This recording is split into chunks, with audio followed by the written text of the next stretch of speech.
welcome to the City of Warrenville Community Development and Planning Committee of the Whole regular meeting on Monday, November 13th, 2017. Clerk, may I please have the roll? Yes, Alderman Ashour. Here. Alderman Berry is not here this evening. Alderman Bevere. Here. Alderman Davalos. Here. Alderman Goodman. Here. Alderman Hoffman. Here. Alderman Widener. Here. Alderman Wilson. Here. Will everyone please join me in the Pledge of Allegiance?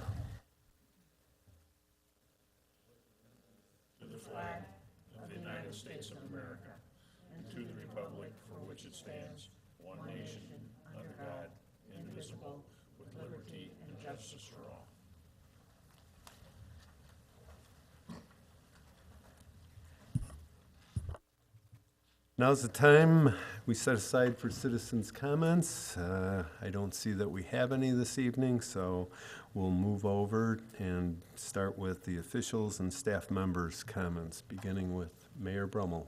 Mayor? Thank you, Mr. Chairman. Just one thing tonight, a reminder that on November 15th at 7 p.m. here in the council chambers, we're having a public seminar on heroin and fentanyl. So if you wish to get some information on what's happening in our community and communities around us and in general with that drug problem, which has unfortunately blossomed into quite a problem, we are offering this opportunity to learn some things, ask some questions, and find out what's going on. So again, the public seminar on heroin and fentanyl, 7 p.m. here in the council chambers on November 15th, and everyone is welcome. I think we have a limit of 75 people. Have we already reached that with the number of people that have signed up? We don't know. John? There is still plenty of room if people are interested. Okay, good. All right. We only have a limit because we have obviously we have to meet fire code here. We can't have too many folks. Okay, thank you. Thank you. Comments from the council members? Alderman Bevere? I wanted to thank everybody that came out for the Lions, Warrenville Firemen's Turkey Raffle. It was a crowded event, and everybody supported it well. Just wanted to thank everybody, and just wanted to say my regrets to Phil Spicer. I couldn't make the Memorial Sunday. I was at the Bears game, and just wanted to say prayers were there. Thank you. Any other comments? We'll move along to staff comments. I don't have anything to add tonight. Thank you. Okay, then we'll begin the business of tonight's meeting. The first agenda item for this evening is consideration of a marketing program and budget for launch of the updated city brand. Community Development Department Senior Planner Natalia Domovasova will introduce this topic. Natalia. Good evening, and thank you. On November 6th, the City Council approved the city's new graphic brand identity, which was developed as part of the branding and regional positioning project. The second important part of this project is the development and adoption of the marketing program recommendations, which designed to implement this brand identity and brand promise. This program that is included with the agenda backup packets is developed by city marketing consultant, BDI. The program identifies a series of implementation actions that would be implemented immediately in the current fiscal year, as well as planned for implementation in the fiscal year 2019. Where possible, this plan identifies specific dollar amounts among the immediate implementation steps. There's a media press release, there's development of marketing identity standards that's currently included with the current contract with the BDI marketing consultant. The development of a slide deck, the development of a basic stationery package to use with the new brand identity. We also plan to have a soft brand sort of grand opening during the community event on December 1st, during the holidays. We also plan to coordinate the ongoing projects to implement the existing branding, to implement the new branding with the existing projects such as wayfinding signage along Route 56. Staff and branding work group recommend the City Council approval of the recommended marketing plan recommendations for the new brand implementation. If you have any questions for me? Questions or comments from the council members? Alderman Goodman. Thank you for working on this and for putting it together. I did have a couple of questions I wanted to get feedback from the rest of the council about. On the last page of the marketing program recommendations, it talks about the existing budget, promotional premium items, and then it says parentheses, Park District $2,000. So I wasn't quite sure what that meant. Is the Park District also going to be giving out promotional items at the launch event? No, they will not be giving promotional items. That was, actually, we should clarify that to remove the Park District. They are not contributing any dollar amount for that event. That Right. would be paid for by the city in the current That's budget. what I thought, yeah. And the dollar amount isn't 2,000, right? It's 3,000? That's Well, what it said in the budgetary impact section of the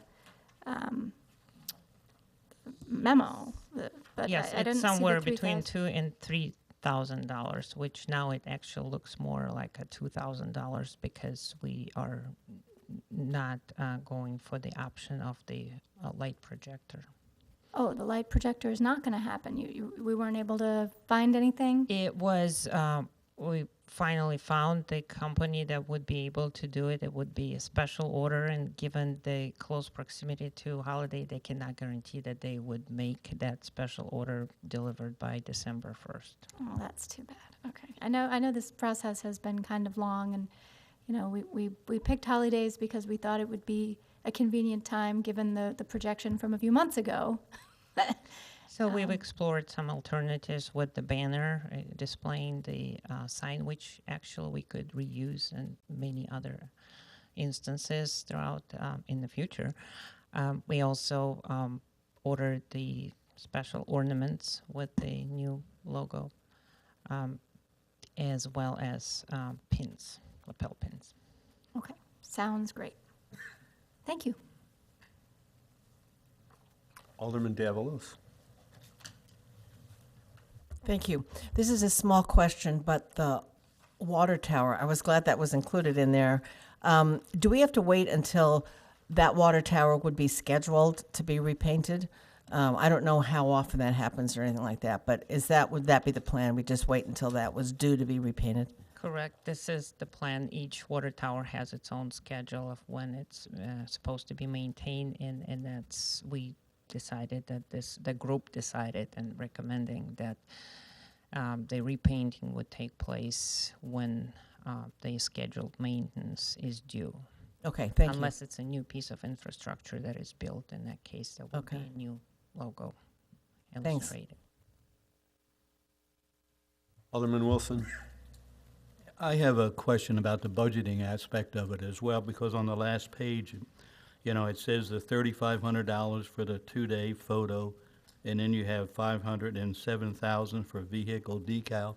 So that total there, does that include the $2,000, which is up here under the Park District, and the $3,000 for the soft implementation? Or is that in addition to this total down here? No, the $2,000 or $3,000, it's all actually one That's item. the same figure? Yes, it's Either the one, same okay. figure, which now looks more like $2,000. Okay.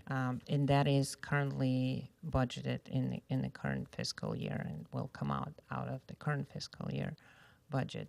The numbers that you see on this third page, these are potential expenses that we plan to include into fiscal year 2019. Okay, so the vehicle decals will be put on existing vehicles, and then as new vehicles are purchased, they would also be on there? Correct. All new vehicles are actually being, will have a new decal applied by default. But this figure actually would re-sticker, basically, reapply all the decals on the existing vehicles. Now, we are only talking about public works and community development. We're not talking about squad cars. Okay, that was my next question. Okay, that's clear. Thank you very much. I appreciate it.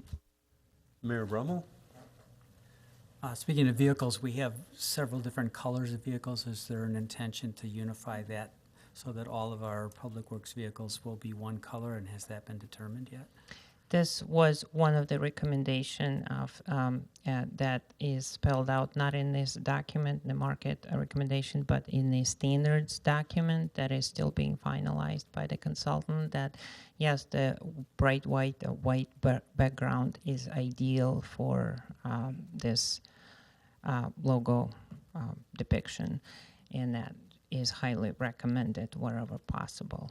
And I presume that would be similar to the water towers. As we lose vehicles and get new ones, the new ones would be that color. In the meantime, we would just, the remaining life of the other vehicles would just have a change of the logo on. That would be the ideal situation, and we will do our best. Thank you. Usually the cars we get through the state bid program they come in white. So we're being cost conscious and not having to repaint any vehicles in order to apply the brand, since with going through the state bid process, generally your only choice is getting a white vehicle. Okay, any other questions or comments? Alderman Goodman. Yeah, I want to thank staff for being cost conscious on this, because, you know, this is the sort of thing where you could spend a lot of money and replace everything right away, and the fact that we've chosen not to do that is a better use of our taxpayer dollars, in my opinion. So I would like to make a motion to recommend that the City Council endorse the November 8th, 2017 marketing plan recommendations for the new city brand. Second. Okay, we have a motion and a second. I see no other comments. All those in favor say aye. Aye. Opposed? Okay, motion carries. Our second item on this evening's agenda is consideration of a policy for private drainage assistance. Deputy Public Works Director Phil Kukler will introduce this topic. Phil? Thank you. The updated policy, including the agenda backup materials, reflects the input received from council at the last Public Works and Infrastructure Committee, the whole meeting in October. Alderman Goodman summarized about 5 items at the end of that discussion, and I've incorporated those. I summarized those in my memo. There is one additional new item in the that was incorporated in the policy. You may recall in the draft policy before there was no application fee defined. I've added a $500 application fee into the policy, and that was developed based on staff time that was used for the Harvest and Lakeview Court drainage project to develop a conceptual plan and a cost estimate. And that's something I'd anticipate would have to be done with each application in order to help rank the projects, because cost will be a factor when we get to considering applications and ranking them. And the motivation isn't necessarily to recoup money to pay for any significant portion of the project. Rather, it's to discourage frivolous applications. If people know, I mean, our minimum number of properties for each application was increased from 2 to 4 based on the council input. And if you figure the 4 people would equally split the $500 fee, that would be about $125 a person. And if I was going to be part of an application to submit for my property, I'd think twice before writing a check for $125, whether it was really worth it or not. I mean, in the end, it's a fair, really, really small investment for legitimate drainage problems. When you consider that a lot of the solutions might cost $10,000, $20,000, or $30,000 to implement, investing $125 up front really is nothing.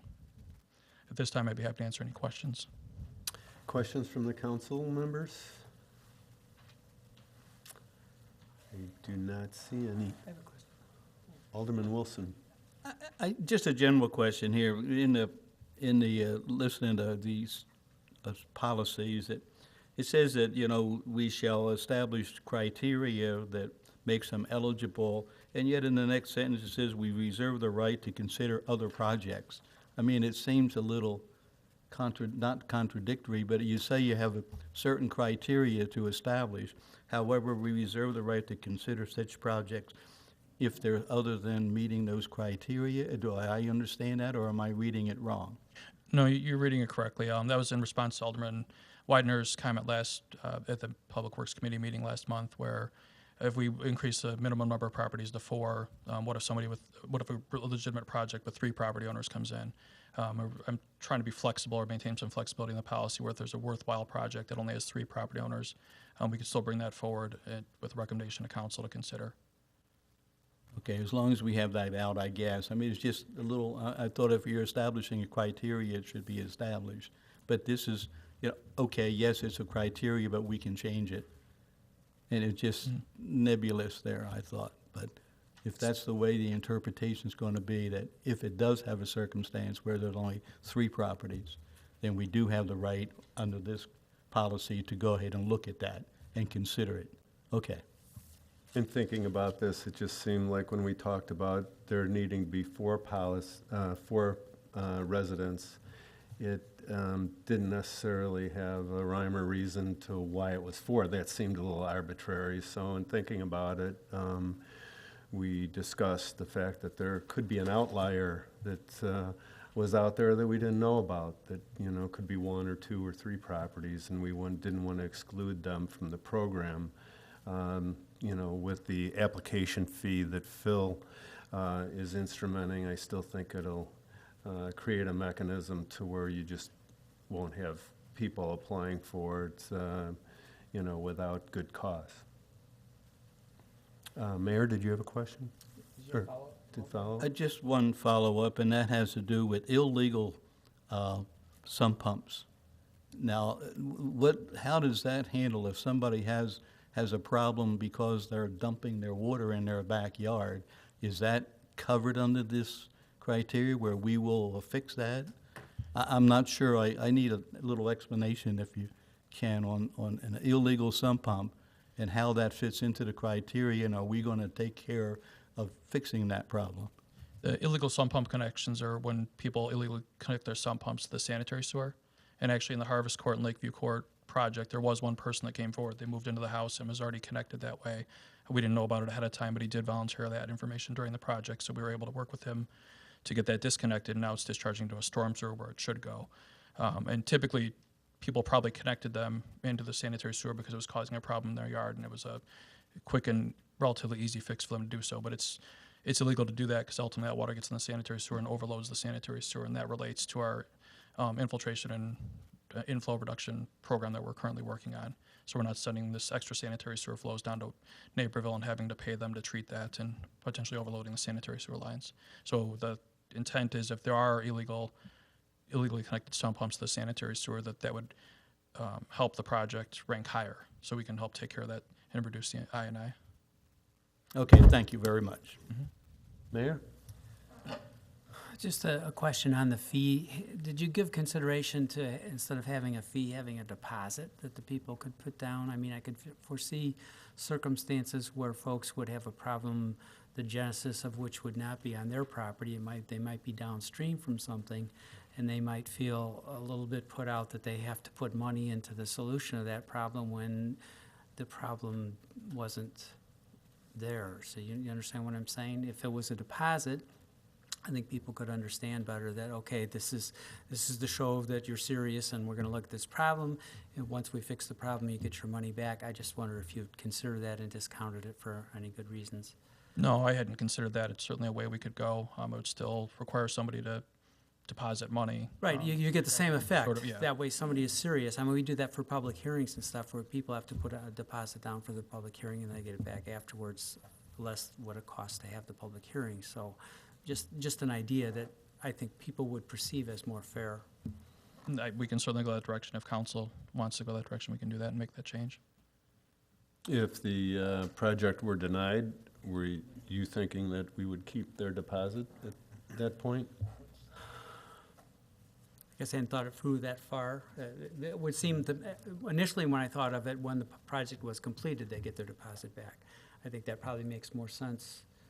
And if the project is not done for one reason or another, the deposit would stay. think my thought on this would be the deposit would cover the cost of staff time to look into the matter and to come back with a judgment as to whether or not it was a valid project or an invalid, or one not worth pursuing. And if it's not worth pursuing, it wouldn't seem like the right avenue to go down to return their deposit in my mind with the discussions we've had.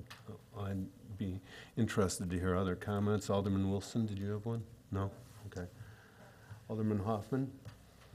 Yeah, I just think that this portion should be written in stone. That way it doesn't become political. There needs to be, the criteria to apply for this money needs to be very specific. If there's any changes, the people, if the people don't fit the criteria, then they should be able to appeal it. But one of them should be, water shouldn't be coming off public property onto private property. They should be able to qualify it for that. If the city has overseen that project, such as far as did the permitting and whatever, over when the place was originally built, and there's a problem, they should qualify.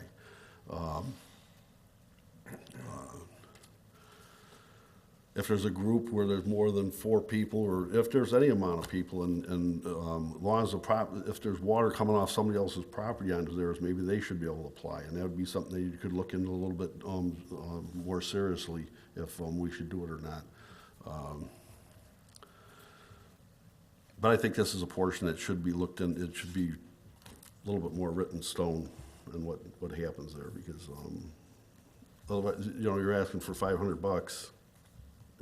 That's going to put a financial burden on some people. So they'll be sitting with wet property when they probably shouldn't be. Thank you. Alderman Goodman? My thought on whether it should be a fee or a deposit is twofold. First, that if they have a valid possible project, but it's of low priority, then if someone comes along later and applies, and someone comes along later and applies, and someone comes along later and applies, it could be many cycles, possibly several years before they're. So if it's a question of how long do we have to hold this deposit before we give it back to them, if the staff time that was spent on it was, 5, 6, 7 years ago, that just seems sort of ridiculous to me. And secondly, the point that the mayor was making about, well, if the water's coming onto their property from somebody else, they shouldn't have to pay the money.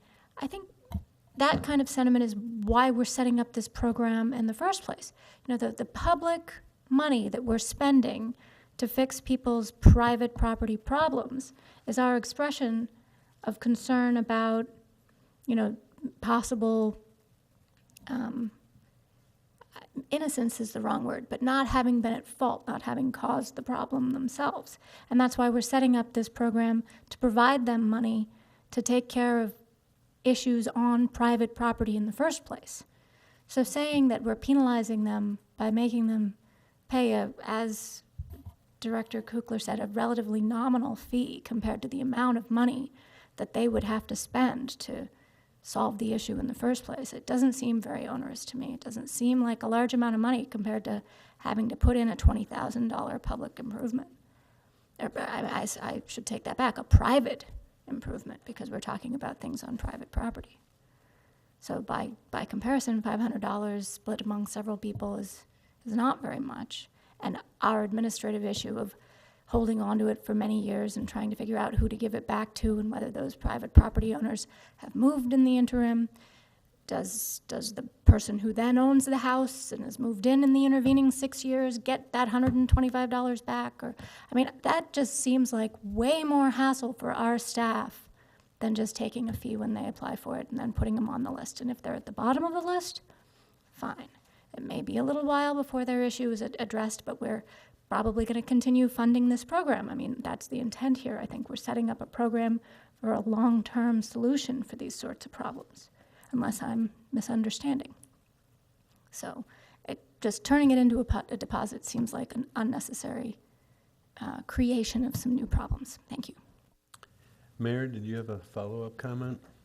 Just that I wasn't suggesting that the idea of a fee was a bad idea. Just suggesting that there might be occasions in which the perception would be that the city is taking money unfairly. And, you know, it seemed to me worthwhile to consider the idea of a deposit just to see if it was feasible. I certainly, either way it works out is fine. It just seemed to me that that's one opportunity there to lessen the burden on the citizens. But again, it was just the perception thing that I was pointing out.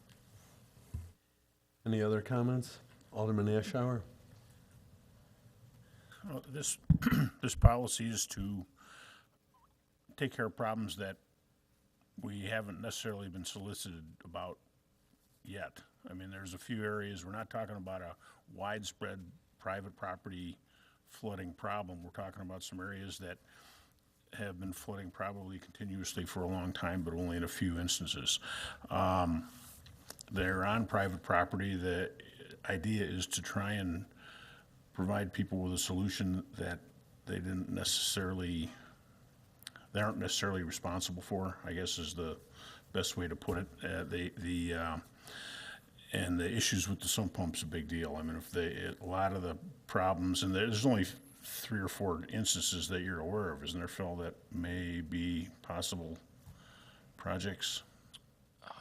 There's probably 3 or 4 recent ones that I've been aware of, but I know consistently over the years, staff has told people, no, we don't have a program or funding for these. So I don't know before my time or if they'd asked, say, Mike Smith or Jamie Clark in the past. I mean, I don't expect to have 10 applications in a year. It's that if once people are even aware of it, then there's going to be consideration of getting people together that in a fashion that we can actually solve a problem. I don't have an issue with the $500. Probably the person that is most affected by the problem wouldn't have a problem paying it all. I know if I was the guy at the bottom of the hill and there was water on me all the time, I'd think $500 is cheap to get it going. About returning it or any of those kind of things, that's kind of a new thing, so I don't really have too much of an opinion on it, but I understand it. I don't know if it's good or bad. It was a surprise based on what we talked about, but I understand the idea of it. I don't think we're going to be overwrought with applications, and I think the program is good in the respect that it will give us a chance to solve problems that people can't fix themselves, and will allow our drainage systems to improve in neighborhoods where they need to be able to have their sumps go someplace. They need to stop having water collect and create safety hazards with bugs and electricity and all the other things that we've cured with our first project. So I think the policy in overall is pretty good, and we can certainly change it as time goes on. I mean, our next thing on the agenda item is our TIF assistance policy, and that's going to be in flux too. I mean, it's very good, but probably the first question we get isn't going to be the right one. And we may have to change some things. So I think this is a good start. I guess that's the best way I can put it. Thank you. Alderman Wilson? If the fee is to do have staff take a look at it to find out if it actually is a problem that we should be responsible for because of circumstances, then perhaps a fee would be a deposit. And if it's proven to be at fault that we have some responsibility to correct that thing, then the fee would be refunded, and it would all be into the charge of fixing that problem. I mean, if there's a question about somebody trying to, putting something down just to get you out there to check it out and see if it's a problem, and it proves not to be a problem that we have any responsibility for, because aren't there some circumstances that the city would have no responsibility for?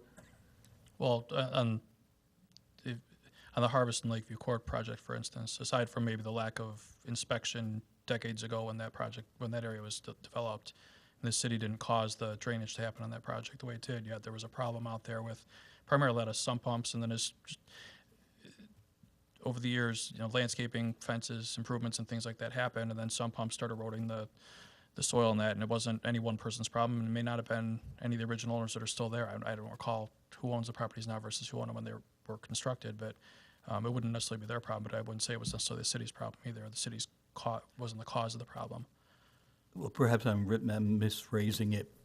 If we decided that problem meets the criteria that we've established, Therefore, then the deposit then, if we say, yeah, okay, you're right, you have a problem, we'll fix that problem, then that money should be refunded to the individuals, and it's included in the $40,000 that we're setting up to the cause. That way, there's no cost to the individual to fix a problem that we have determined is a legitimate problem to be fixed. So make it a deposit refundable if the project is approved for correction. Thank you. I would suggest that the purpose of a fee is to cover staff's time reviewing the project, and you know, they're taking on a project that hadn't been anticipated. So the idea that the fee is not necessarily based on a roll of the dice of whether the project is or isn't valid. It's based on the potential and the time and professional expertise it takes to review the application, do the site visits, and, you know, take a look at sump pump situations and things like that. I would think that $500 is a small fee to pay when you're looking at the potential of a $30,000 improvement down the line with your drainage improvements. So, anybody else have any comments? Alderman Goodman? I'd like to make a motion to recommend that the City Council adopt, number one, adopt the City of Warrenville private property drainage assistance policy. Number two, direct staff to include $40,000 in the fiscal year 2019 budget for implementation of a project. And number three, develop an application process with rating criteria for projects. Second. Okay, I have a motion and a second. If there's no other comments, all those in favor say aye. Aye. Opposed?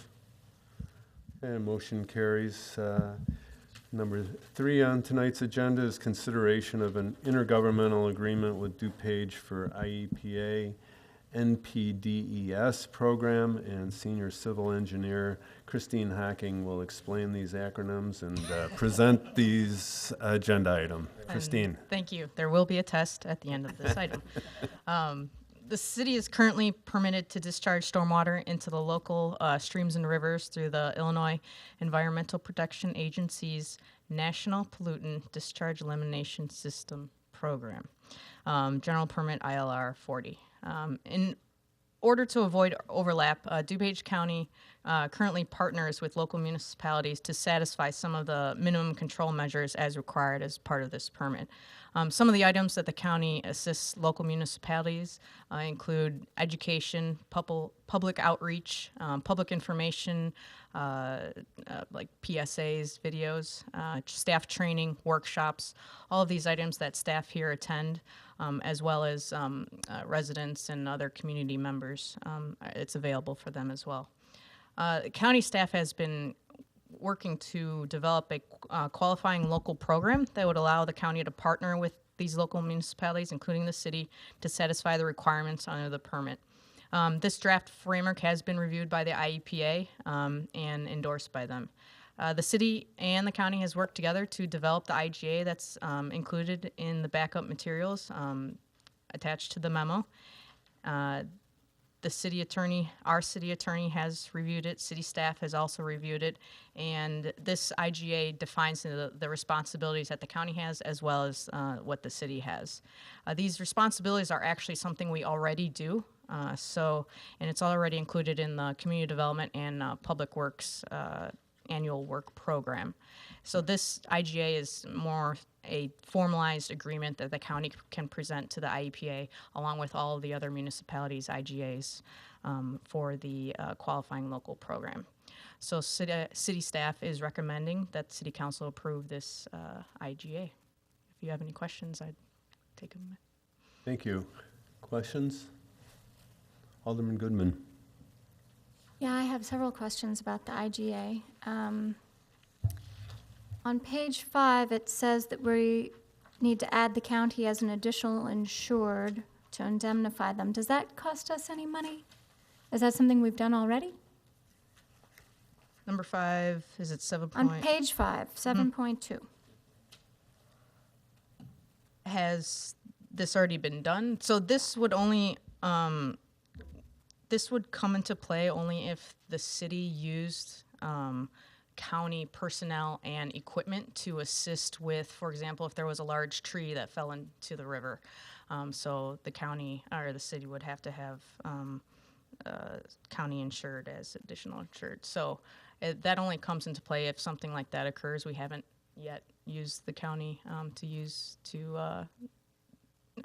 their type of equipment yet. So I guess I don't really know the answer. Christina, did you Christina have a probably comment? knows more about this. The additional insured does not cost the city any further funds. We do it as a matter of practice pretty frequently with some of our partnering organizations like the Park District, for instance, for events. So we can add the county as additional insured without any additional cost to us. Thank you. Okay. On page 7, 10.1, it says that the county and municipality agree to not change enforcement status during the term of this agreement. I just want to know what that means.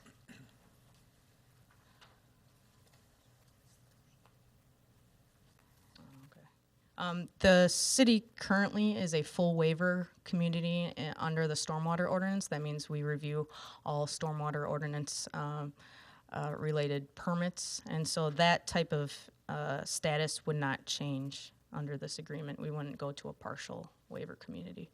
Okay, sure. That's the enforcement status, okay.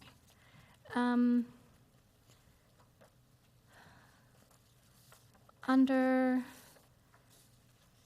page 11, in their list of tasks that the county's going to do, it says that they're going to organize training for our staff and that under our obligations, we agree to send our staff to the training that they provide. So they already train our staff on this already, and it sounds like very good stuff to be trained on, but I'm just wondering how much staff time this takes, or is any of this new? They already provide staff training for all municipalities to attend, including best management practices, green type of infrastructure.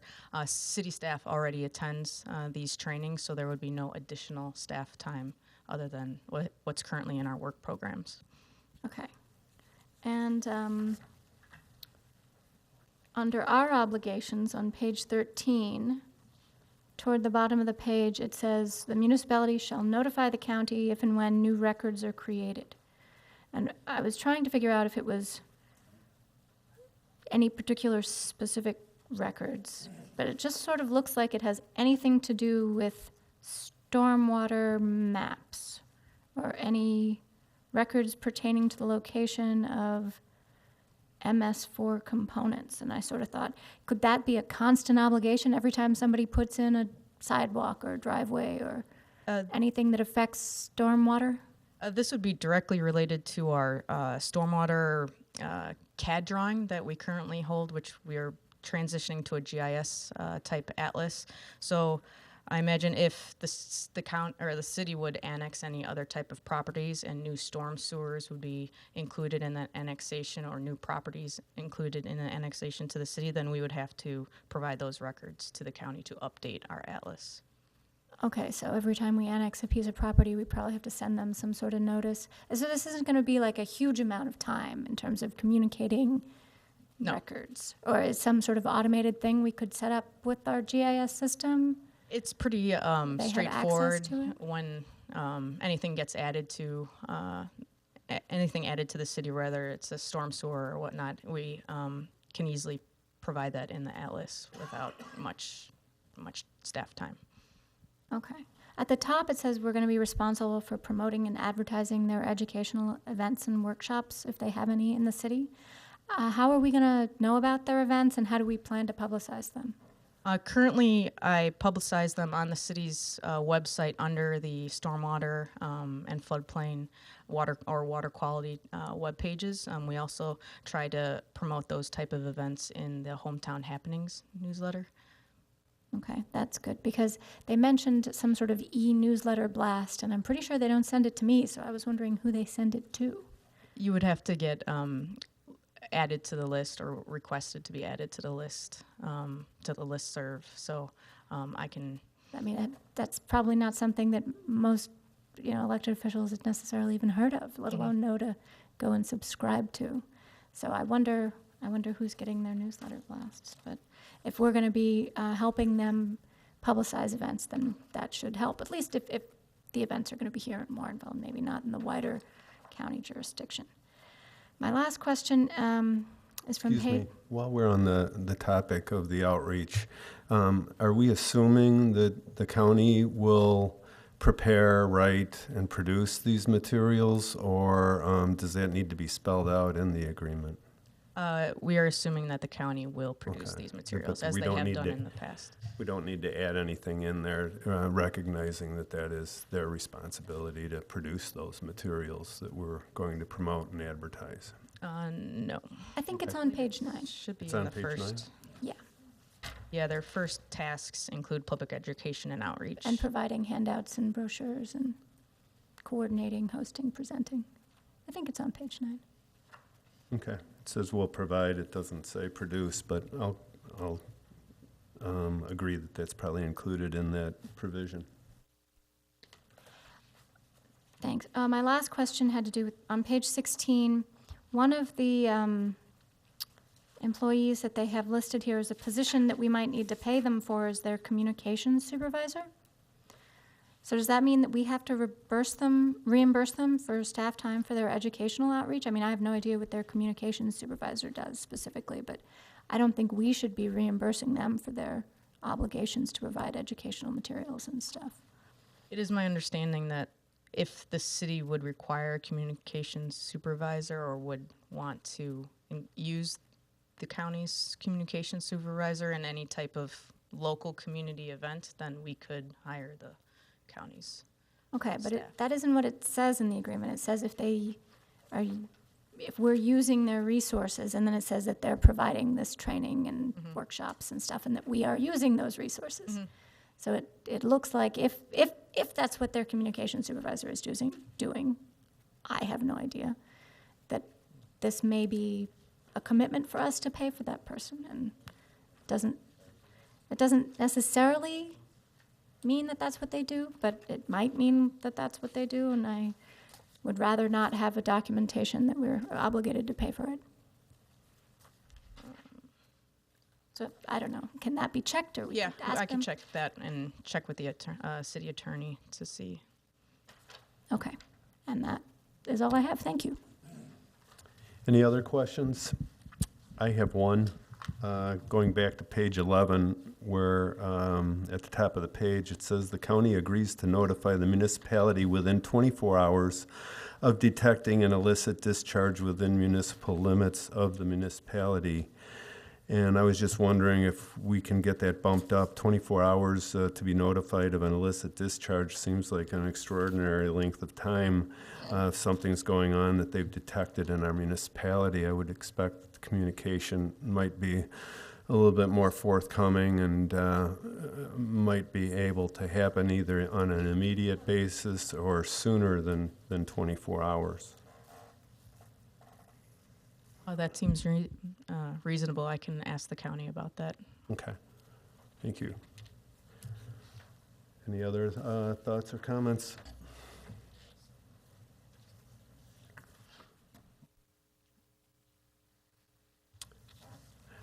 Alderman Goodman. Okay, we can see what the answers are to the questions, but I think I'm going to go ahead and make the motion anyway. There may be discussion on this next week, depending upon how that turns out. But I would like to make a motion to recommend that the City Council approve an intergovernmental agreement between the City of Warrenville and DuPage County regarding the National Pollutant Discharge Elimination System Program implementation. Second. A motion and a second. All those in favor say aye. Aye. Opposed? Okay, motion carries.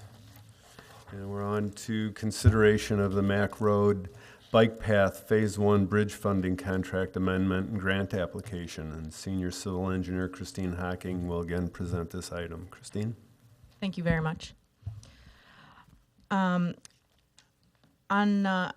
October 11th, 2017, as many of you know, we had an informational meeting regarding the Mac Road Bike Path project. We had approximately 20 residents attend, including residents that live on the north side of Mac Road, east of 59.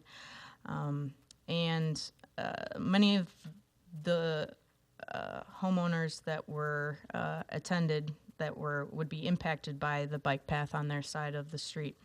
We're concerned that how it would impact their properties and the value of the proposed trail connection, as well as the preference to have it, their preference to have it on the south side of the road.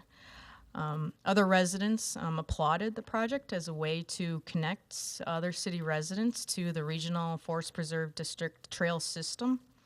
And staff, Forest Preserve District, Township, and BPAC had all recommended that the path be on the north side of the road due to avoidance of a mid-block crossing, revisions to the boat launch dog park located on the south side of Mac Road east of the river, as well as a conflict with an existing gas line and avoidance of the sensitive forest preserve that's located on the south side of Mac Road east of 59.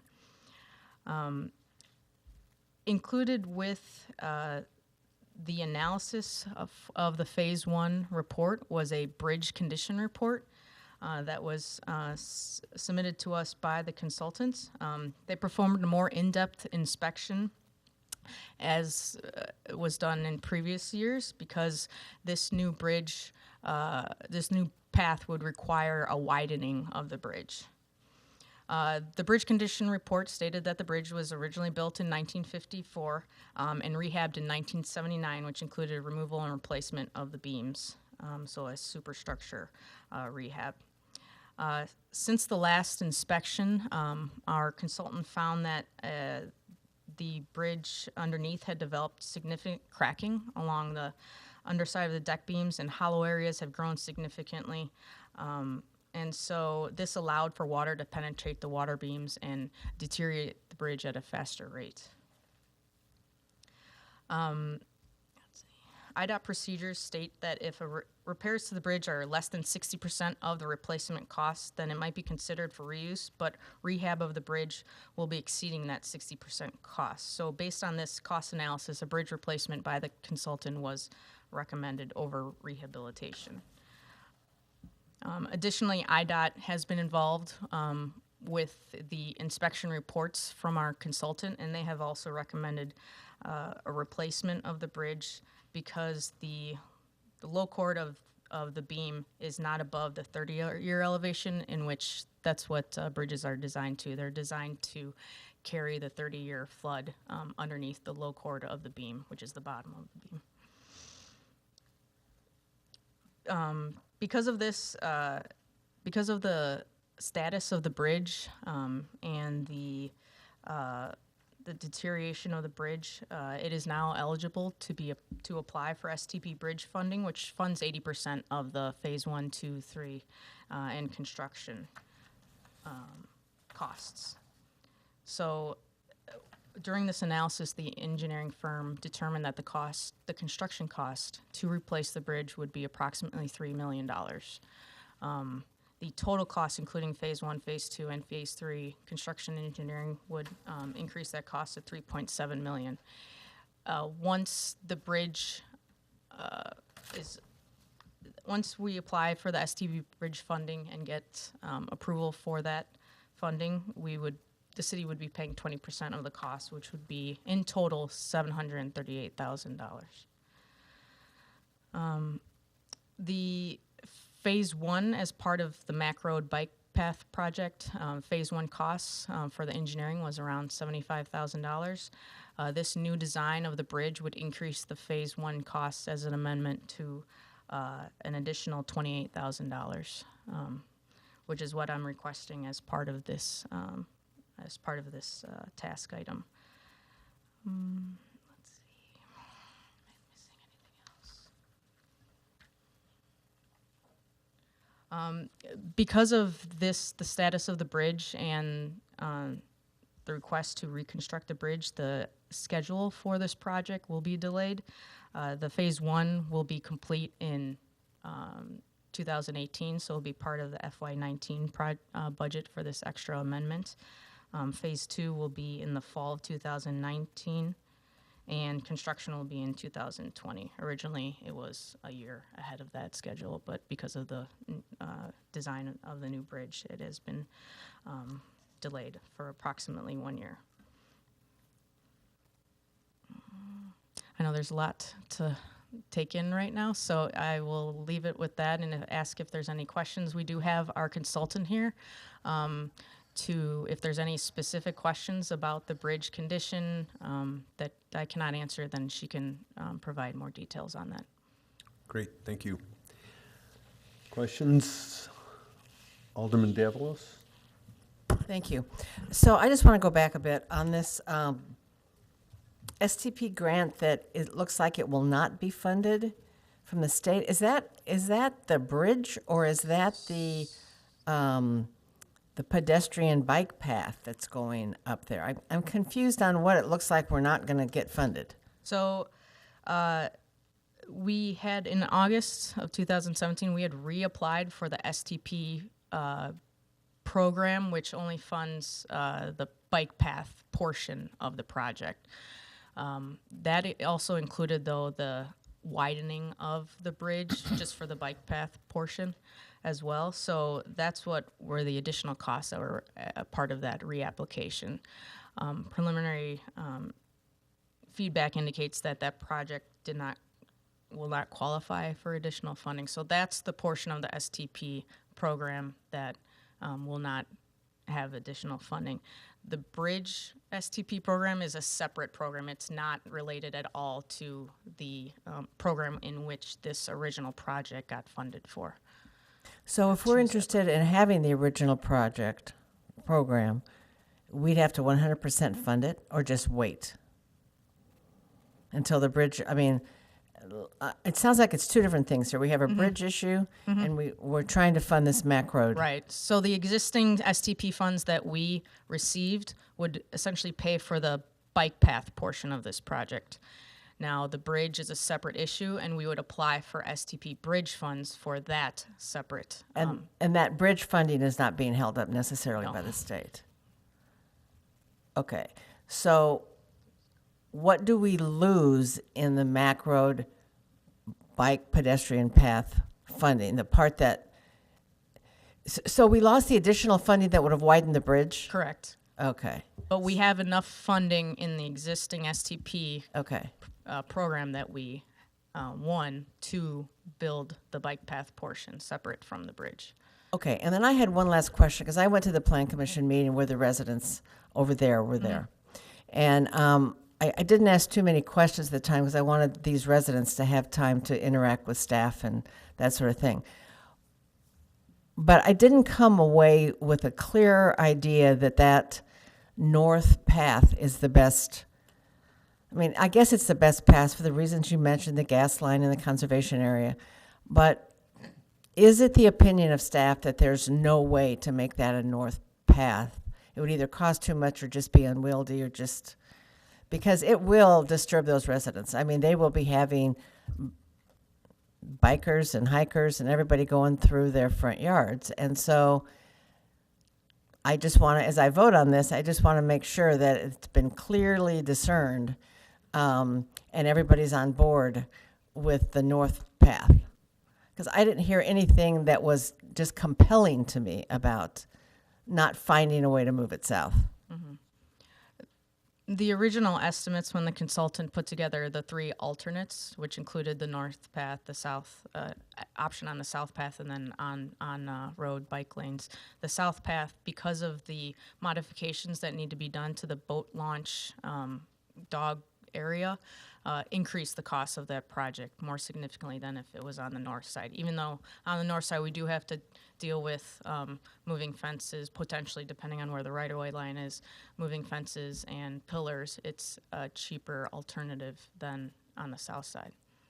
Thank you. Alderman Hoffman? Yeah, I'm just kind of concerned about the accuracy of this report. I'm just concerned about the accuracy of the report, just for one simple reason, is they show the lower chord of the of the existing bridge being at the 30-year floodplain. The existing low chord is currently lower than the 30-year. Okay, lower floodplain than, elevation. it says right here, it's at,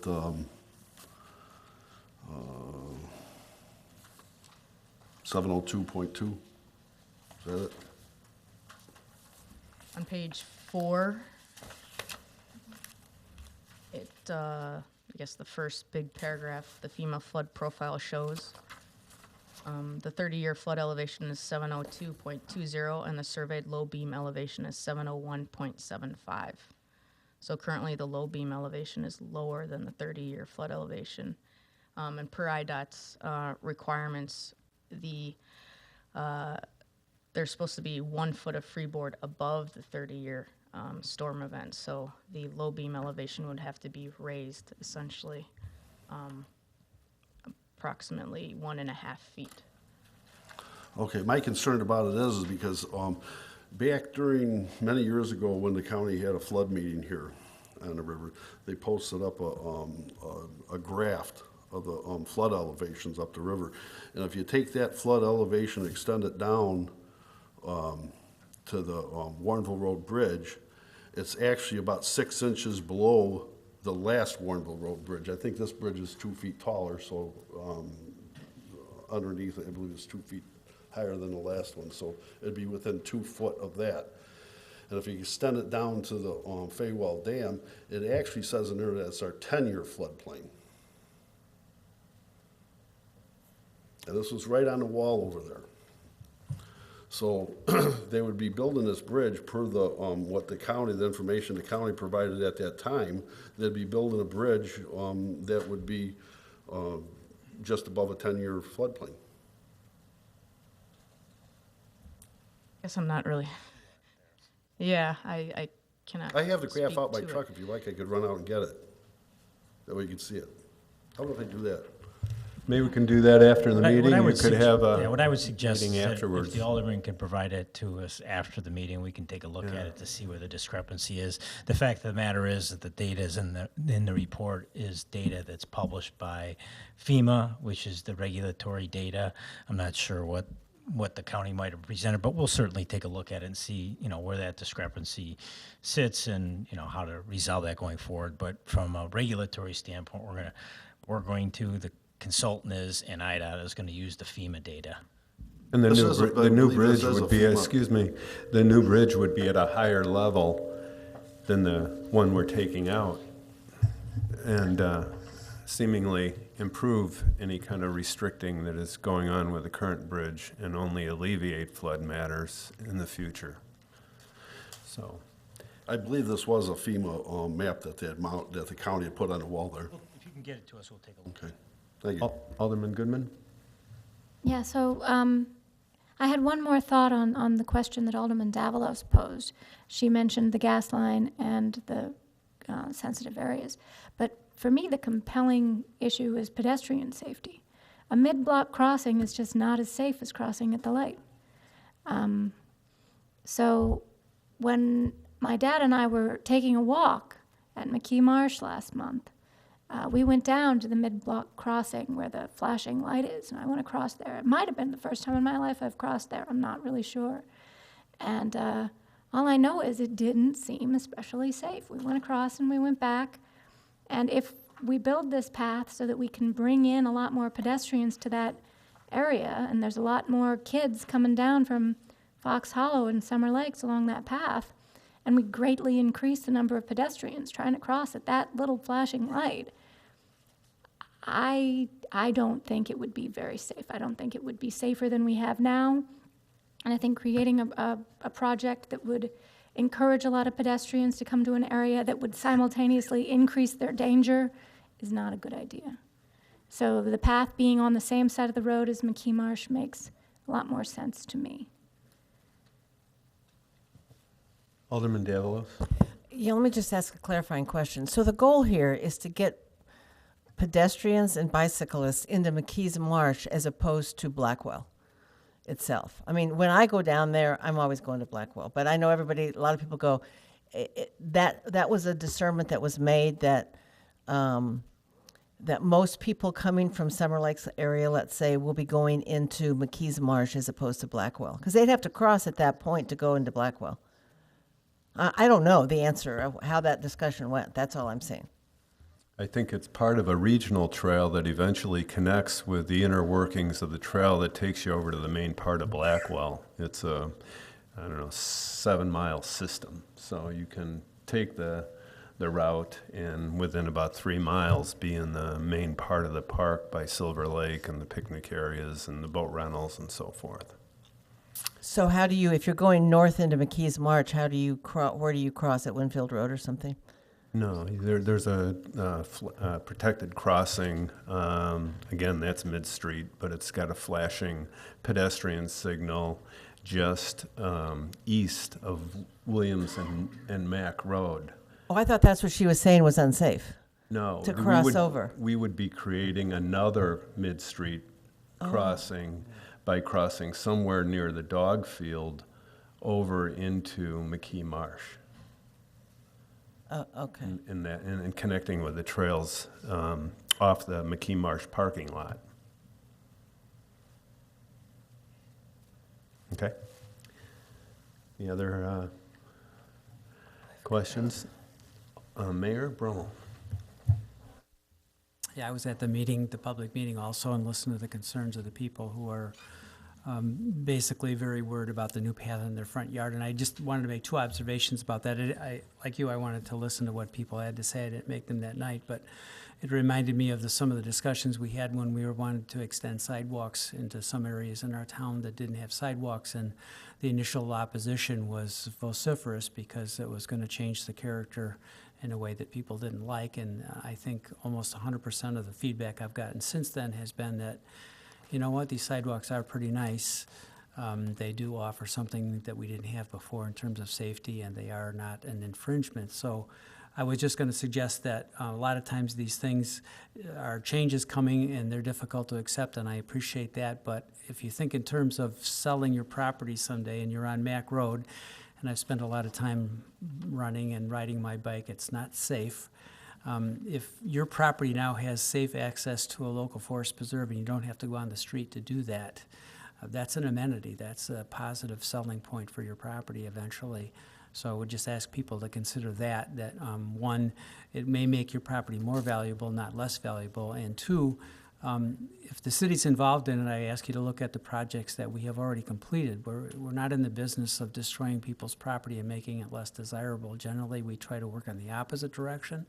So if there's landscaping and such out front that you're very fond of, we've worked with people before to make sure that the disruption was minimal. So in terms of safety, in terms of resale value, I think those are a couple of things that are very important for those folks to consider. Thank you, Mayor. Alderman Goodman. I'd like to make a motion to recommend the City Council direct staff to 1, apply for STP Bridge funding, an STP Bridge funding grant for the replacement of the Mack Road Bridge. 2, execute the Phase 1 contract amendment with Engineering Resource Associates in an amount of $28,533.80. And 3, include the city's share of the Phase 1 contract amendment amount in the fiscal year 2019 budget. Second. Okay, we have a motion and a second. All those in favor say aye. Aye. Opposed? Nay. Okay, motion carries. And we certainly thank the consultant for appearing here this evening and being available to answer any questions we might have. Thank you. Next item on the agenda is consideration of TIF assistance request application forms and review process. And Community Development Department Director Ron Menser will introduce this topic. Ron? Thank you and good evening. Back in March, you may recall that the Economic Development Work Group recommended and the City Council ultimately approved a TIF assistance policy for the City of Warrenville. At that time, or within that policy, it referenced a process and an application form that had not yet been developed. Since that time, staff has worked with the Economic Development Work Group, our outside TIF consultant and redevelopment attorney, to develop the application form and the proposed application processing system or process that's included in the agenda backup material. The overall and most important goal of these forms, the process and the policy that you've already approved, is to establish a framework that would allow the city to effectively review TIF assistance requests from individuals, businesses, and developers that are working in our community in a thoughtful process that would be predictable and would help the city make informed and consistent decisions on those types of requests going forward. I can certainly go into and talk about individual or address questions that you might have about the individual aspects of either the process or the forms that are included in your agenda pack-up. I would say that the main intent of the process, without getting into too much detail, is to try to utilize the existing systems and processes that we already have in place as much as possible, and to establish a process that would facilitate an ongoing dialogue between the city and any individual that would be, or entity that would be looking to make a TIF assistance application with the city, so that the city can provide usable and informative feedback to that individual throughout the process, so they can make informed decisions on whether or not they want to continue with the project, or ultimately even submit a TIF assistance application at some point in time.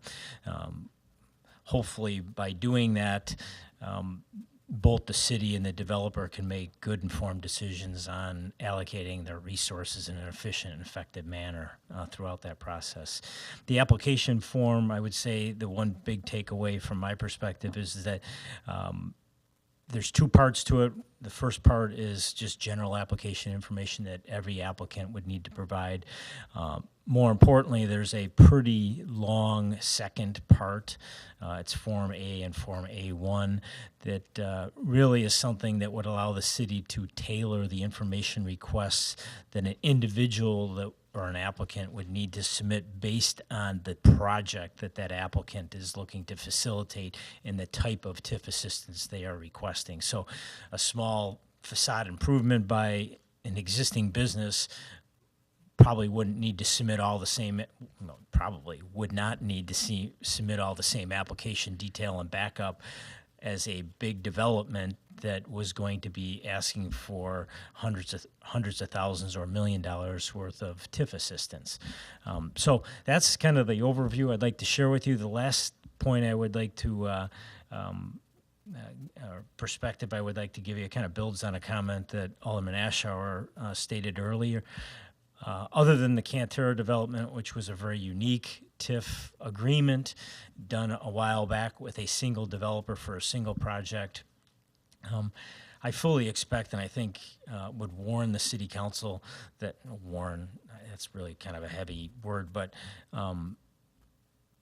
want the city council to know that whatever policy that we've adopted, whatever form or process that we do adopt, that in all likelihood, the right thing for the city to do is work through one or two of these TIF assistance and then come back and revisit what worked, what didn't, what we need to adjust, because we're going to be learning through this process. Certainly having these types of policy documents and forms and process and policy in place, I think will allow us to be more effective and review these things appropriately. But I think we're going to learn through that process that there's probably going to have to be some revisions and adjustments made to these going forward. So from my perspective, I want you to expect that down the road we'll be coming back to revisit these and talk about what worked, what didn't, what changes we might want to make. But I do think that what we've already adopted and what we're proposing tonight does give us a really good framework to do good work from the city's perspective, be responsible in administering TIF dollars going forward. Thank you. Questions from the council? Alderman Hoffman. Yeah, I would be voting no on this just for one simple reason. I don't think we should be using these TIFs. Matter of fact, I talked to Mike Conley. He was just appointed as a chairman on a TIF committee to investigate these TIFs. I talked to him at the when I was at the IML seminar conference, and I think at this point in time we shouldn't be using these things. They're obviously raising the property taxes in Warrenville, and they should not be used until they're fixed.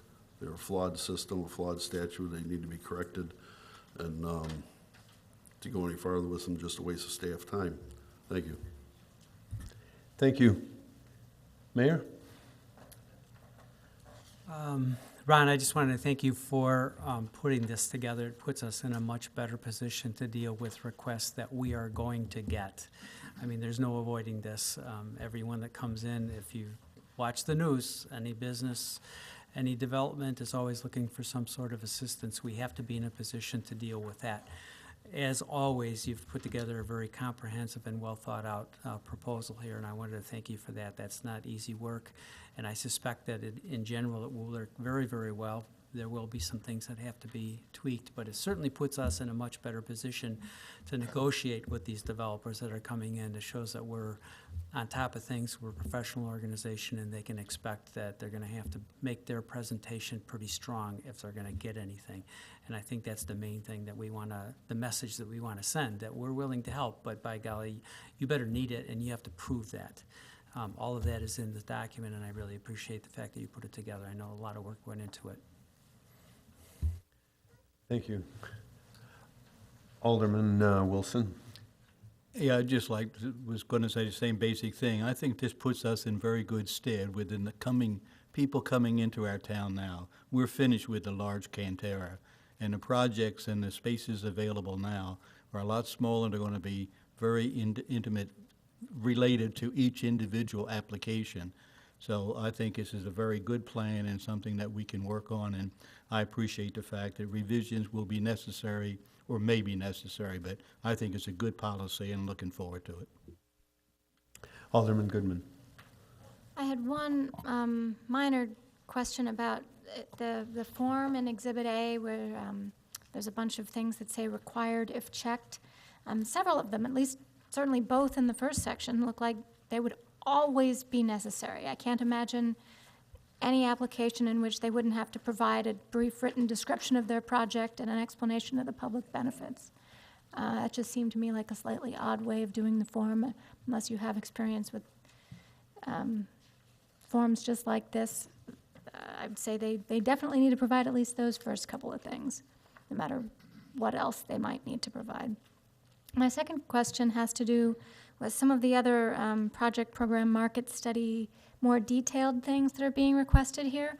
I didn't see anything in here about confidentiality, and I know that sometimes these are the sorts of things, you know, their revenues especially, and projected pace of sales and so on, that they might, you know, have issues with sharing with publicly if it becomes a public document, if it might be FOIA-able once they've submitted it to us.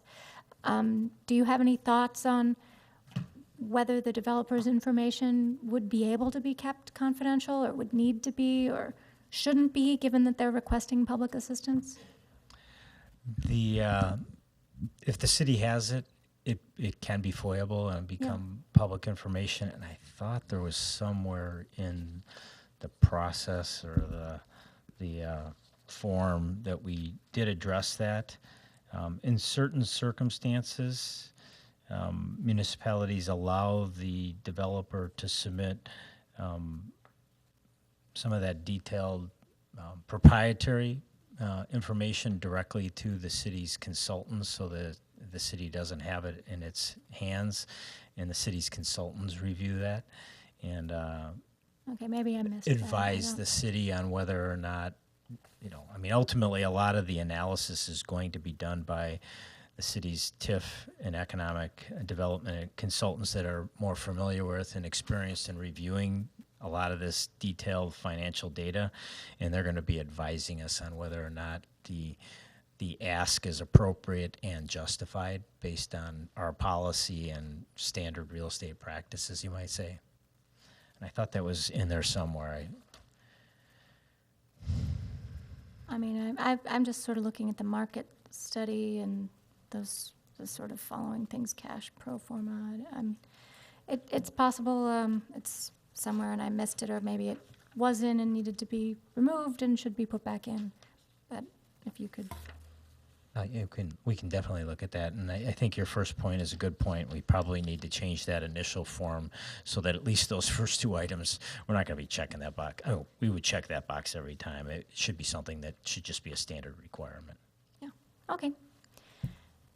Thank you. I think that this is a very thoughtful piece of work. I think I can tell that you put an awful lot of time into it. And I'm hopeful that it will result in us only getting, the best of the best projects coming forward and asking for our assistance, because we've been getting some development even without TIF assistance, and, we certainly hope for more projects like that.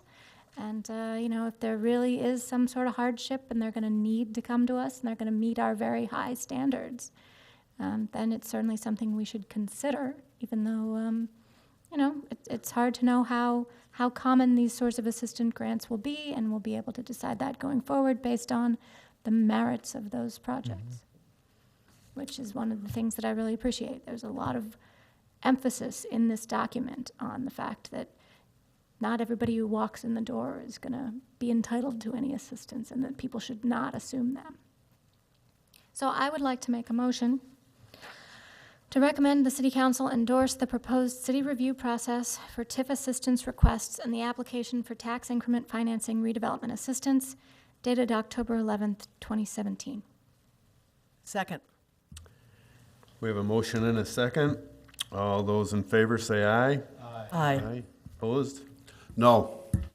Thank you.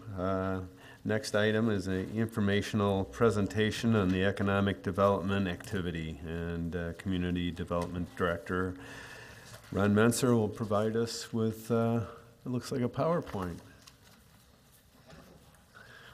All right, roll 'em.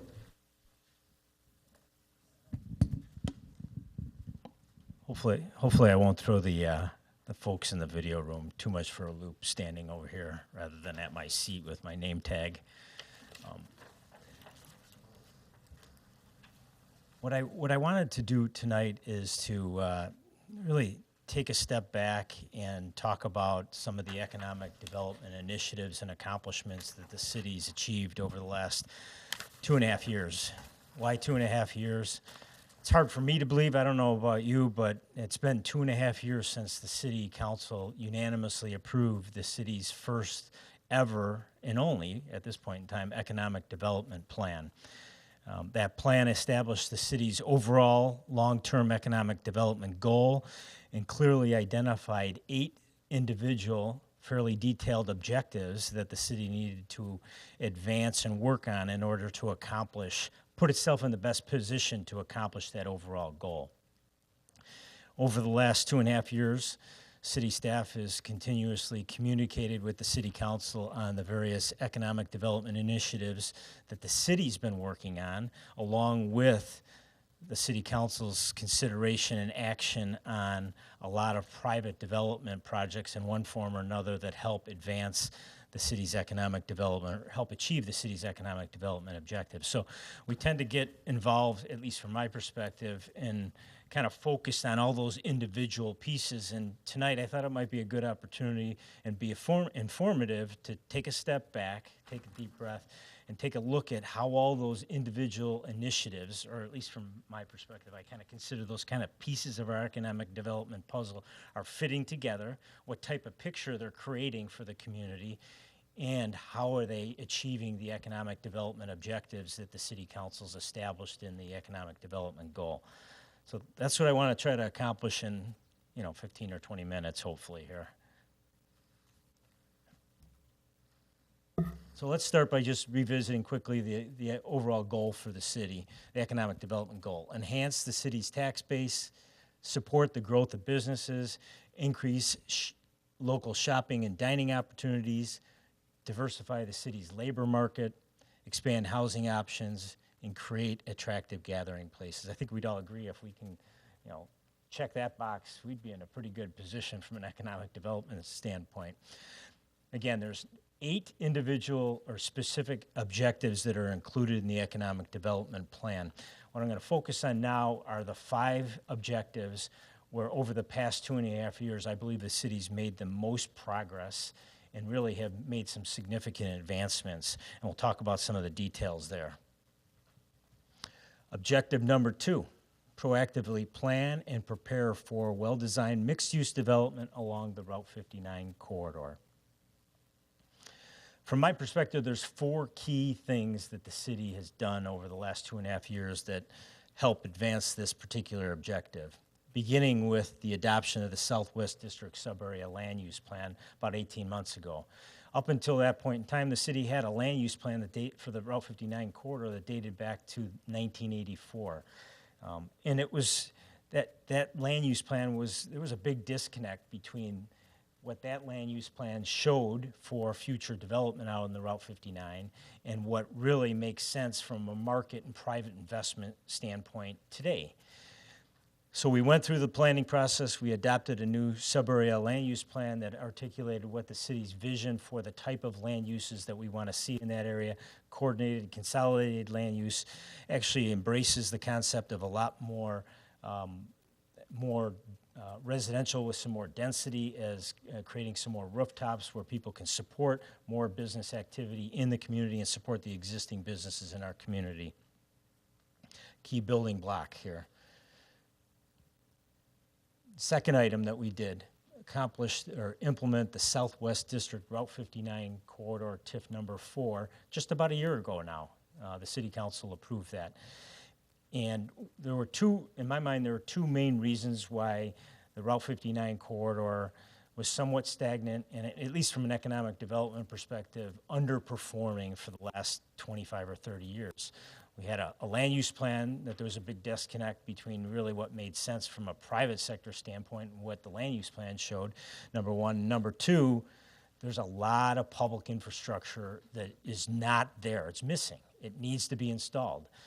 When we went through and developed the TIF plan, we identified that there's about 30 to 40, maybe even $50 million worth of new public infrastructure, roadway improvements, signal improvements, sewer and water improvements, sidewalk, pedestrian improvements that need to be installed in the Route 59 Southwest District area in order to properly support the type of economic development and land uses that we would like to see happen in that area of our community. The TIF number 4 is that financing tool that can help the city fund and ensure all those public improvements get done properly and we can support the type of economic development we want to see in that area of the community. The new Route 59 Duke Parkway intersection and the related city water and sanitary sewer main extensions. When we developed the Southwest District plan, it was clearly identified in that plan that the most important, most critical public improvement project for the future of the Route 59 Southwest District area was the installation of a new signalized intersection at Route 59 and Duke Parkway and the related sanitary sewer, water improvements, and other local roadway connections that needed to be made as part of that project. That was the number 1 important public improvement project. And fortunately, over the last year, if you've been out in that corridor, you see that project a year later is basically done. And fortunately, in this case, there wasn't a whole lot of city investment that needed to be made. There was some city contributions for a small part of that project that will be TIF eligible. The city can repay itself with future TIF revenues. But the majority of those costs were picked up by private sector developers, property owners, and the state of Illinois. But we did work diligently. The city was committed to working with Duke Realty, the city of Aurora, and the state of Illinois, and some of the other property owners that surround that intersection to make that happen. And again, if you drive out there, that project's almost done. I think by the end of this week, the signal should be turned on and operational. And that's going to have, it's already had a big impact on making that area more attractive for private investment. We'll talk about some of the projects a little later in the presentation. And then the last thing that the city has done to help prepare for good quality development in this area is the assemblage of the about 7 acres of property at the northeast corner of Route 59 and Butterfield Road. You can see this is a graphic that was created to kind of outline the different property ownership that existed a couple years back. The city's worked with two property owners or representatives of those two property owners to assemble 13 acres. Now we have one vacant 7.3 acre piece of property that is going to be it's a very attractive site. It's designated in our sub-area land use plan for some type of commercial development. And I think as some of these private development projects that I'm going to talk about tonight happen, this property will become much more attractive for the type of commercial development the city wants to see, rather than some of the commercial development that might be the easiest to do at this point in time early on. Objective number 3, support the implementation of well-designed mixed-use development along the Route 59 corridor. There's a couple key private development projects that haven't yet been submitted to the city, so they're not actually in the formal review process, but they are projects that we have had a lot of discussions, especially at the staff level, with either property ownership or developers that have those properties under contract. I'll start at the top of the picture. Probably one of the most exciting projects from my perspective for the community looking forward is the potential Two Brothers new corporate complex on the 20 acres of vacant property at the northwest corner of Route 59 and Route 56. You might know that Two Brothers is kind of an organically grown business that started out in the city of Warrenville in one little small industrial unit, has grown to take over a 45,000 square foot facility. Last year they bought that 20 acres of property with the full intent of using that property to accommodate their new corporate complex. Their new corporate complex would include a new brewery for sure, new corporate offices, a new warehouse distribution facility, a new brew pub, most likely some type of catering slash banquet facilities, very potentially some type of coffee roasting, coffee retail store operation, and quite possibly some type of boutique hotel. So, I mean, and other ancillary private sector development that would be complementary to all those uses. So it's a pretty exciting development. They are committed to going forward. We have been actively meeting with the development team that the Two Brothers have hired to help facilitate this process on their behalf, meaning designing the development, working through the city's development approval process and constructing the development. My last conversation with one of the Two Brothers last week, they are looking to finalize a preliminary PUD submittal for the city that would be submitted sometime in they're expecting it to be submitted sometime in the first quarter of 2018. They're hopeful that if all things go well, they might even get under construction by the end of next calendar year, before 2018. From their perspective, the total project, that build-out could be somewhere approaching $100 million. So a pretty big investment, high quality. They're talking about doing things like LEED certified buildings, a lot of green aspects to the proposed development. So pretty exciting, and they own the property, so it's pretty likely that they're going to move forward and implement a project, and they're outgrowing their existing facilities in Warrenville. Moving down to the south is the Stalen property. The Stalen property is this is the new Duke Parkway Route 59 intersection. So the Stalen property is about 5 acres, give or take, in size. It's located at the northwest corner of this new intersection. Stalen has been working with the developer that built the now existing and new Thornton's gas station in West Chicago at the northwest corner of Route 59 and Roosevelt Road. That's the type of, That's the type of project that they're looking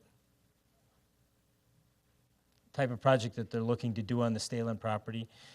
They are actively working on their preliminary zoning applications and will be submitting for that sometime before the end of the year based on the most recent conversations with that developer. That developer has provided some initial tax revenue projections for that property or that project, and they're estimating that the total new tax revenue that would be generated for the city of Warrenville by that project would be somewhere in the neighborhood of about $500,000 a year if it does get implemented.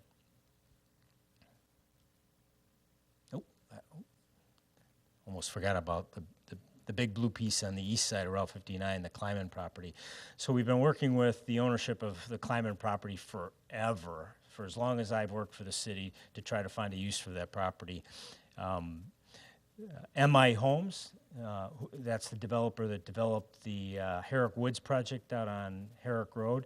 They now have that property under contract. They've been working for most of this year, trying to figure out how to best develop that property in a manner that would be generally consistent with the city's new sub-area plan. One of the things that staff has continually pushed them to do is to look at trying to assemble these two additional properties. That's about 5 acres of additional property that is located south and east of the intersection of Route 59 and Albright Street. Trying to assemble those properties with their Kleiman property development so that there's interconnected roadways and utilities. From staff's perspective, that's what our sub-area plan advocates for.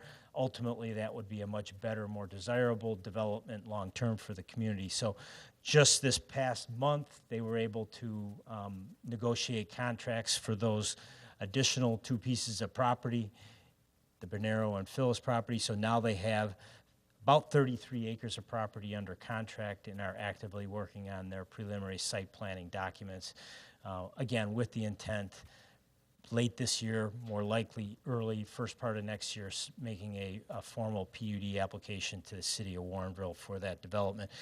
What they're talking about is a mixed-use project that would have commercial up along the Route 59 frontage, especially near that new intersection. And then the balance of the property would be used for a combination of some apartment, multifamily, and some townhouse development.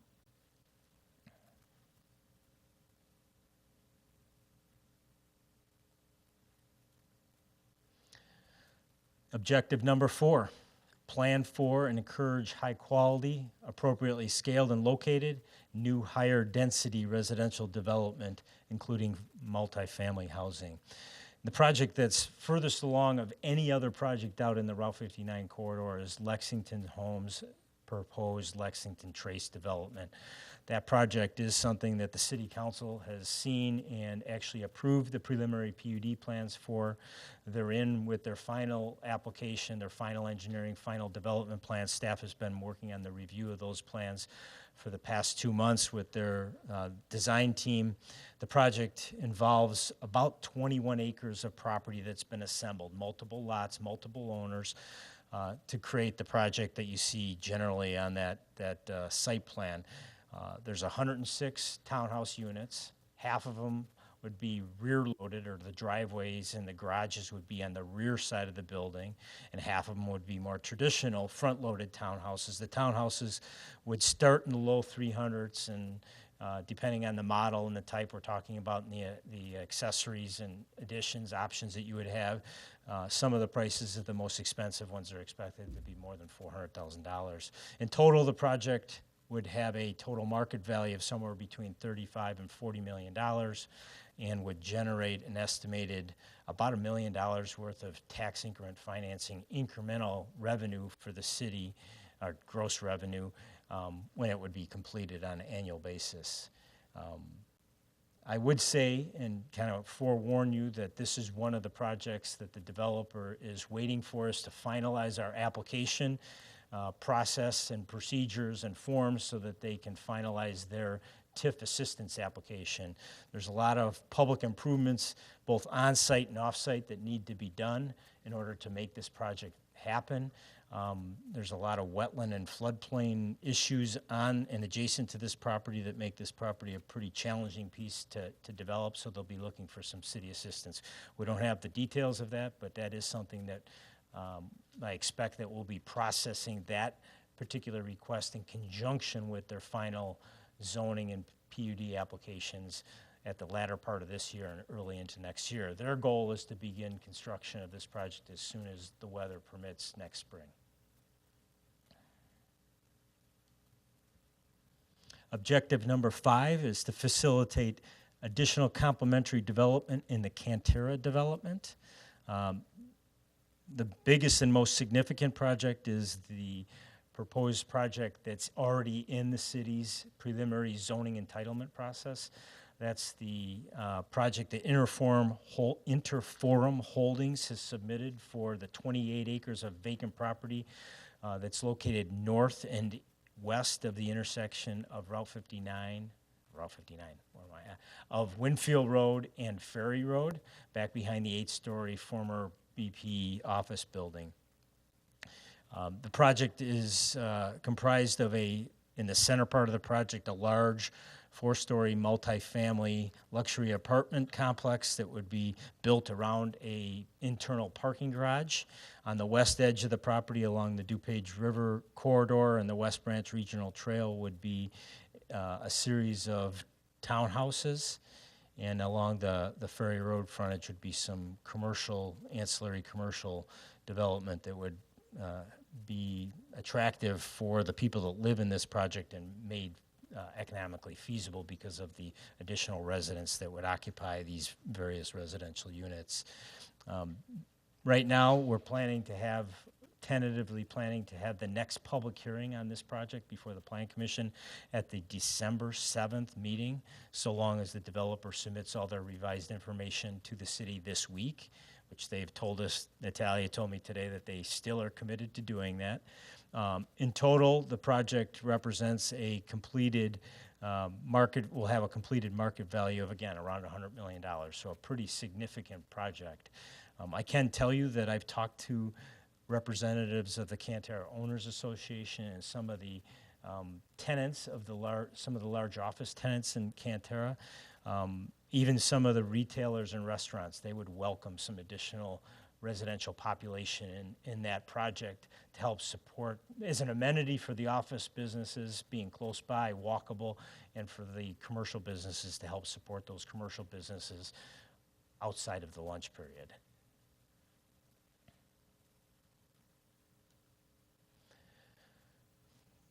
The second area of Cantera where we have processed some new development proposals, and we will be experiencing or expecting to receive some additional development proposals is down in the Cantera Theater Complex or Sub-Area G area.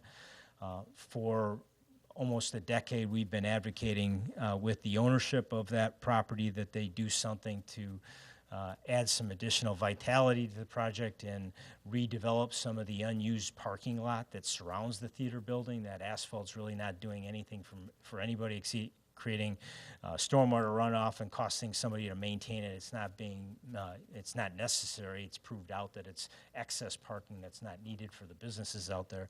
So earlier this year, Chuy's completed construction and has opened their new Tex-Mex restaurant in the northeast corner of the former unused parking lot area on the property. We're working with 2 other developers that have recently represented that they have contracts to purchase other areas of the parking lot. The area of the parking lot between Chuy's and the theater/main event, a building right adjacent to the tollway, has been put under contract by a developer that's looking to build a Hilton-branded hotel. It's not a Hilton hotel, but it's a Hilton-branded hotel. They're looking to submit their preliminary development entitlement application again before the end of the year or first part of next year. And then at the very west edge of the project, adjacent to the detention facility and the tollway, there's a large parking lot area, about 5 acres in size, that has rarely seen anybody parking in it. And a different developer has that under contract and is actively working on developing their preliminary submittals for another high-end wrap multifamily project that would consist of about 250 units. So those are both in the works. And then finally, last but not least, the Old Town Civic Center area. Our goal was to stimulate desirable mixed-use redevelopment and new community gathering places in the Old Town Civic Center area.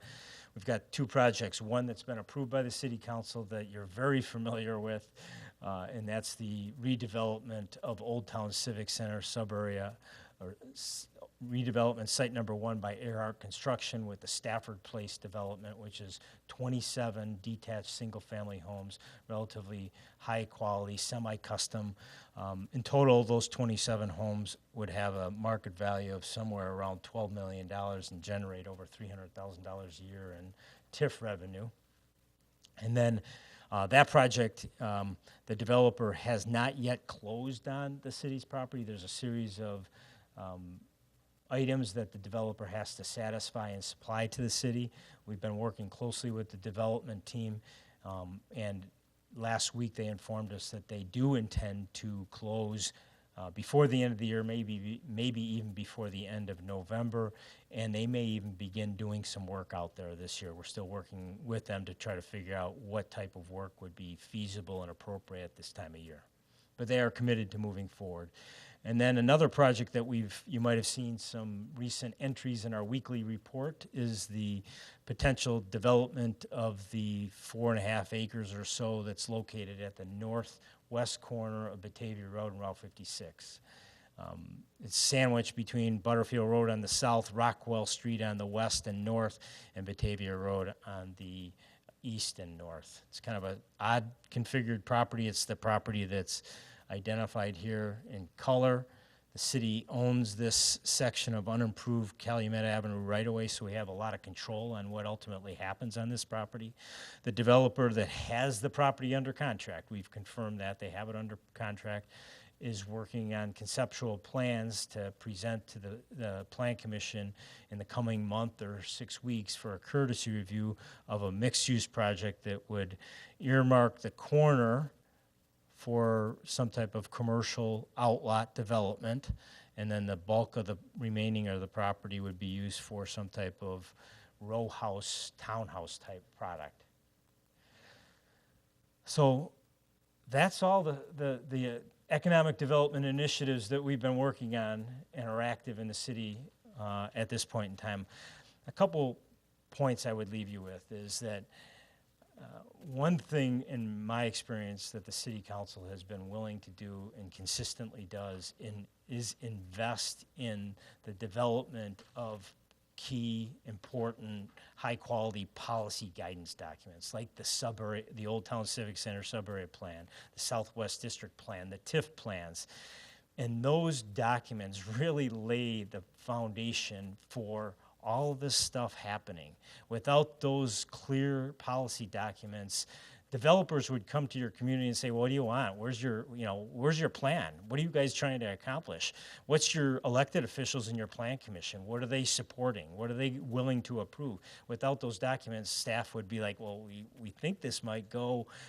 Right now, we can tell them, this is what's been approved and developed and endorsed by the city council. And to a developer that's looking at spending millions of dollars in our community, that means a lot.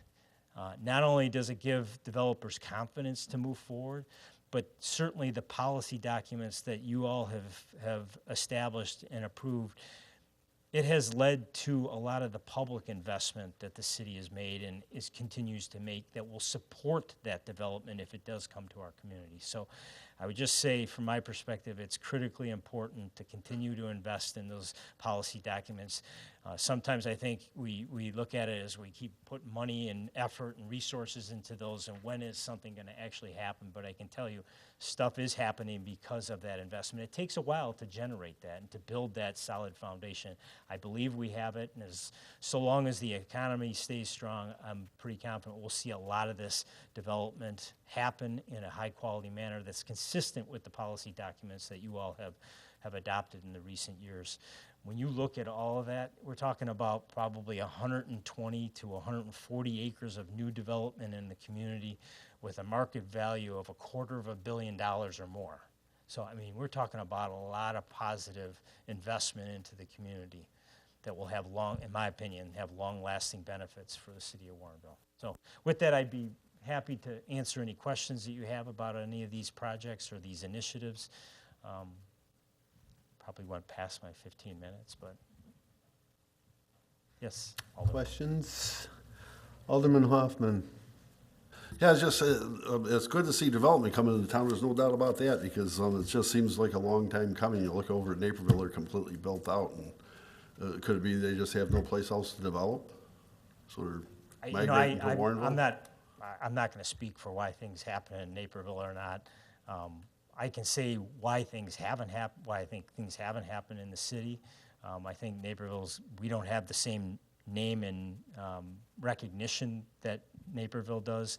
And a lot of the areas where we want to see development separate and apart from Cantera, there's real hurdles, to market hurdles and public infrastructure hurdles that have for a long time made those properties less desirable to develop from a private sector standpoint than some other communities that have better recognition, are more attractive from a market perspective, and maybe less costly to develop because that infrastructure is already in.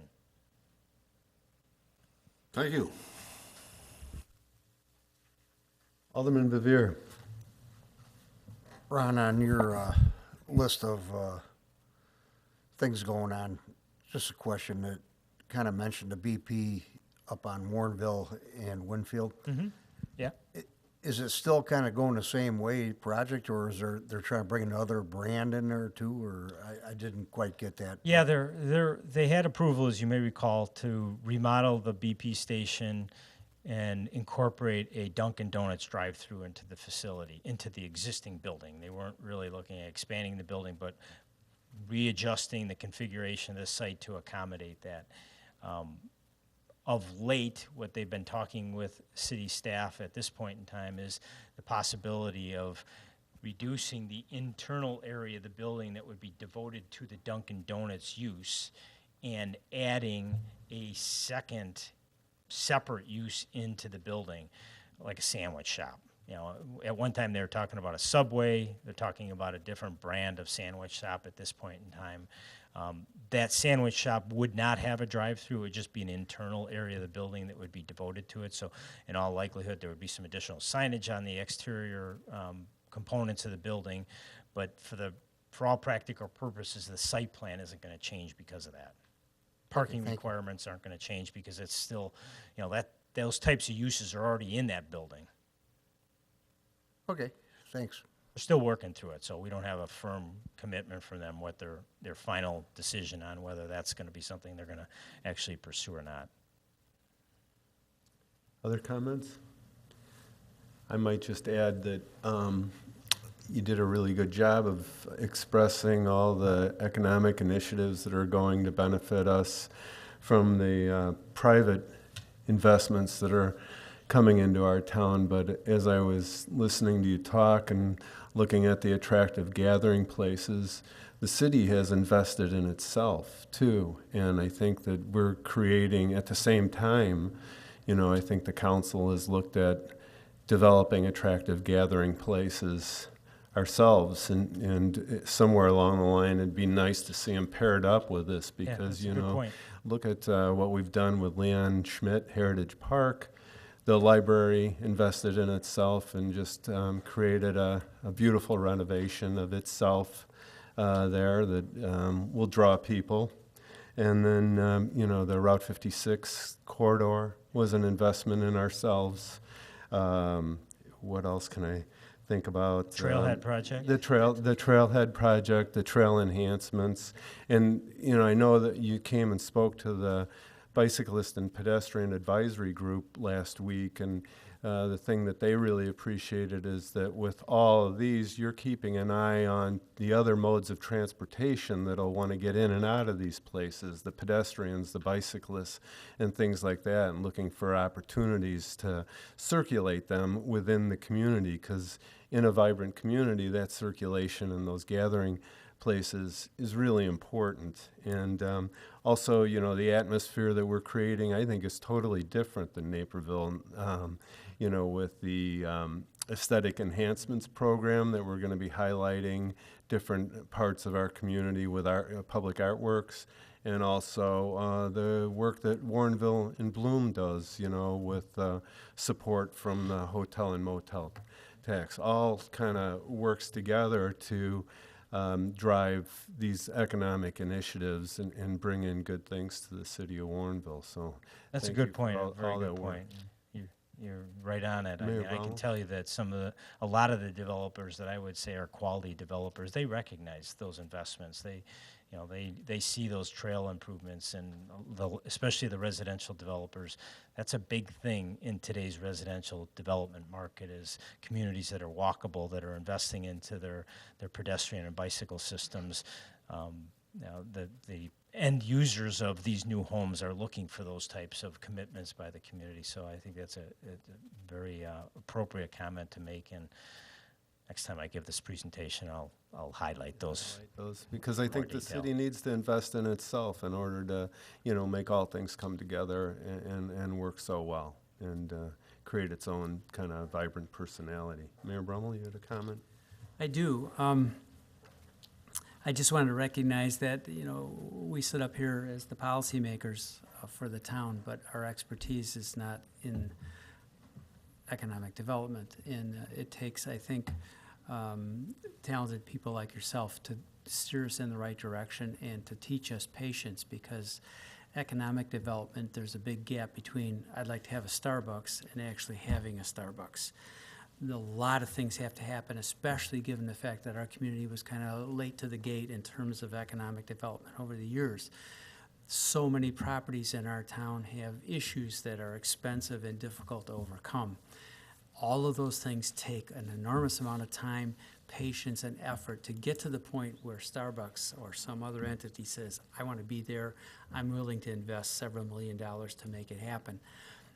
None of that would have happened without your guidance, without your professional guidance and wisdom in terms of heading us in the direction and keeping us going in that direction, because it's easy to lose faith over a period of time. As somebody pointed out, this stuff takes years. Mm-hmm. It takes a long time. A lot of people have sat up here and added bricks to the foundation of what's happening now, and they're gone. I hope they're watching and hope they appreciate the fact that now the flower that's blooming is $250 million worth of beauty for our community. All of that took a lot of time, a lot of effort, and a lot of guidance again. And I want to just acknowledge that our staff provides that for us and provides the context for good decisions for the future of the community. So thank you so much. No, I appreciate that. Thank you. But it's truly a team effort. It's staff that are committed, and the elected officials, and the Plan Commission does a lot of heavy lifting too. So it's truly a team effort. I think the system really works in Warrenville. That's one of the things I really appreciate about being part of it, is that our systems work and everybody's generally rolling in the same direction. That doesn't mean everybody agrees, but we have good discussions and we're trying to make good decisions on a continuous, long-term, looking forward basis. Alderman Davalos, comment? Yes, I was just going to add one quick thing. Not only thanking you, but again, to thank your staff. You have a stellar staff. And as I've worked with them in different committees and different projects I've been on, I just lean into all of you so much. Second thing is, since I've been here, I guess I'm in my 5th year now, I have really learned, one of the things I've learned is the value of putting money into consultants. At first, when I came on, I wasn't quite aware. I was used to the old days where we had to be so careful and everybody just had to do their own research. And so I have worked with some of these consultants, and it's been impressive. And I think it's money very, very well spent. And so I was happy to learn that, and happy to have this be just a lot of people coming together. This is so impressive. This is so exciting that, because this is one of the big complaints we always had, was that Route 59 corridor. So I think it's going to just be wonderful. So thank you very much, and thank everybody that's under you on this project. Okay, you want to segue into the next item, the review and filing of the quarterly economic department activity report. I don't know if there's anyone who wants to bring up about that while Ron catches his breath momentarily here, or whether we just accept that and move along to the next item. Seeing no comments, the item number 8 is to review and file the Community Development Fiscal Year 2018 Decision Package Status Update. Unless there's anything Director Menzer wants to mention about that, we'll go ahead then and accept that and file it and move on to item number 9, which is to review and file the Community Development Fiscal Year 2018 Work Program Status Report. That is for our information. I don't know if we have any questions or comments about that, but it looks like we'll go ahead then. Seeing no comments, we'll proceed to the last item on tonight's agenda, and that's reviewing and filing the always excellent bi-monthly code enforcement activity report. Anybody have any comments or questions about that? Seeing none, we have one more item of business. Alderman Goodman. I move to adjourn. Second. Okay, we have a motion and a second. All those in favor say aye. Aye. Opposed? Okay, the motion carries. Thank you and good night, everyone.